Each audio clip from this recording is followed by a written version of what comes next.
In today's video, I'm going to teach you how to create a subscription product in WooCommerce. We'll go through the full setup in a clear, practical way, so by the end, you'll have a subscription product ready to sell and properly test on your store.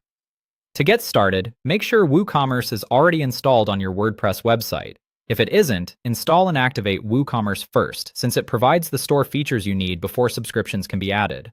After that, install and activate the WooCommerce Subscriptions plugin shown in the tutorial. This plugin is what allows you to sell products that renew automatically on a schedule, such as weekly or monthly plans. Before you create the product, take a moment to confirm that your payment gateway supports recurring payments. This is important because subscription renewals rely on a gateway that can process payments automatically. If your gateway doesn't support recurring billing, customers may not be able to renew as expected. Once that's confirmed, go to Products and then select Add New. This will open the product editor where you'll create your subscription offer. Enter the product information, including the title and any description you want customers to see. Make the product name clear and specific so shoppers immediately understand what they're signing up for.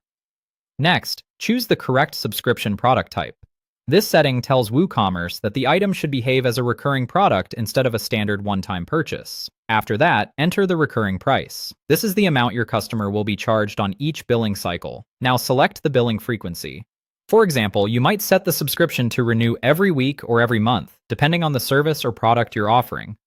Choose the schedule that matches your business model and make sure it's easy for customers to understand. If needed, you can also add a free trial or a sign-up fee. A free trial can help reduce purchase hesitation, while a sign-up fee can be useful if there's an upfront cost involved. Only use these options if they fit the offer you're creating. After pricing is in place, configure inventory and shipping settings. If the subscription includes physical products, make sure shipping is set up correctly.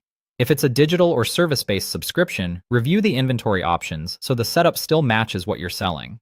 When everything looks good, publish the product. At this point, your subscription is live and available in your store. Finally, place a test subscription order and verify the renewal schedule. This step is essential because it helps you confirm that checkout works properly and that renewals are set to happen at the correct interval. Testing before sharing the product with real customers can help you avoid billing or setup issues later on.